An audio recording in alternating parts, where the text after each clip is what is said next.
All right, this is Corey Peterson with Kahuna Investments. Want to give a little post about private money. And private money is one of those things that everybody always asks about, and they wonder how they can get it. But truthfully, it's a lot easier than most people will think. And here's how I've procured private money. And this may sound real simple, but the first thing I really did for private money is I just asked people that I knew that was in my warm market for some. And amazingly enough, it showed up. So here's the thing. Here's what I know about the stock market and stocks and bonds. I used to be a financial advisor. And, you know, there's a lot of people out there that have no trust in the stock market today. After this last crash where half their money was gone, people really got really nervous about holding paper assets. And then, you know, you couple that with the collapse of the housing market, especially here in Arizona. It's made almost an interesting thing that, you know, you can almost say to people really easily, and, you know, people use common sense a lot of times when they invest, most of the time.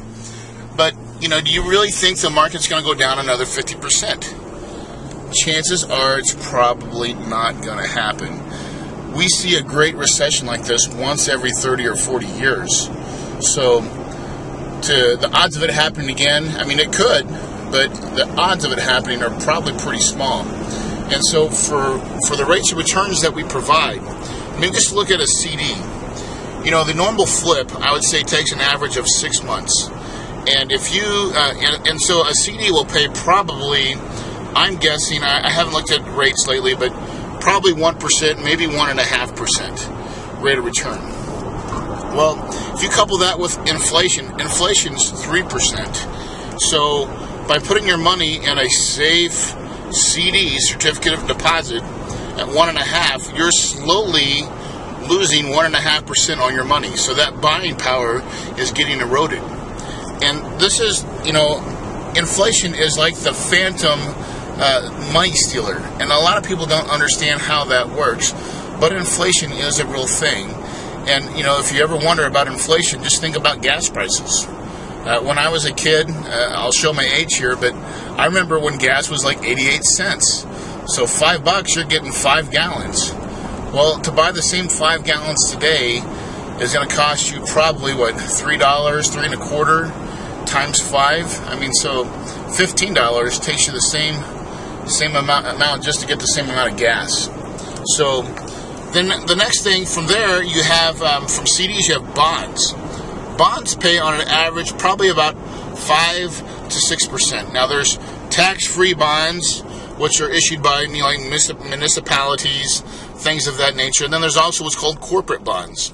Corporate bonds are issued by, like, your companies like Intel or Microsoft.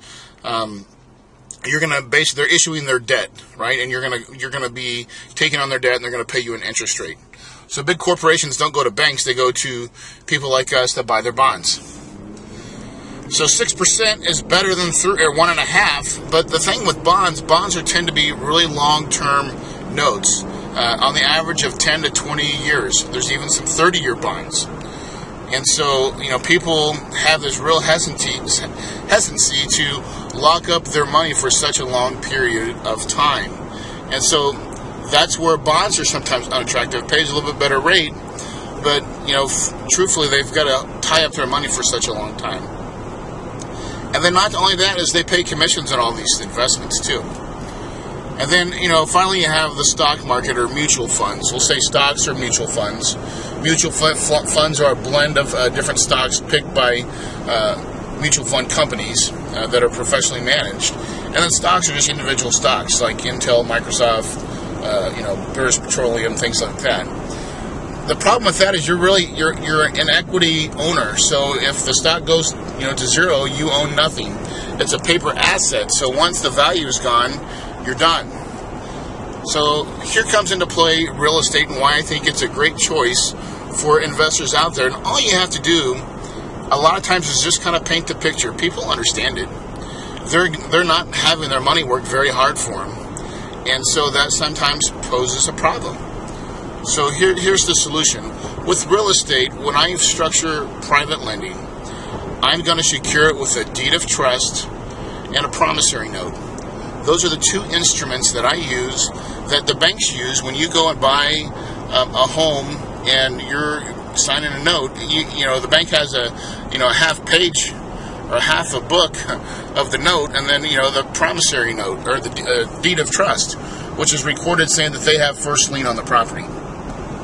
So it's the same instruments that we use. So when people fund deals with me, they usually send two wires.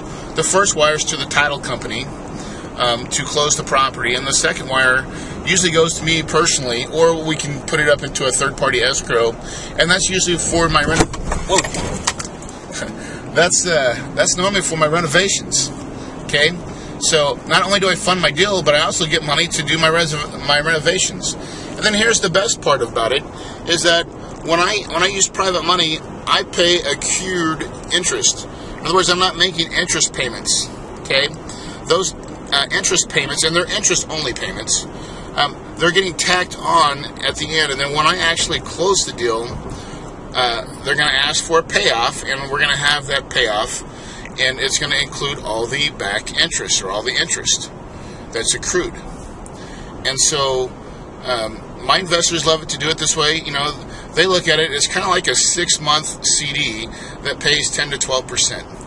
And if you go about investing in that way, and you put your private money in a light that I have an opportunity. You don't have to hard sell anybody on this.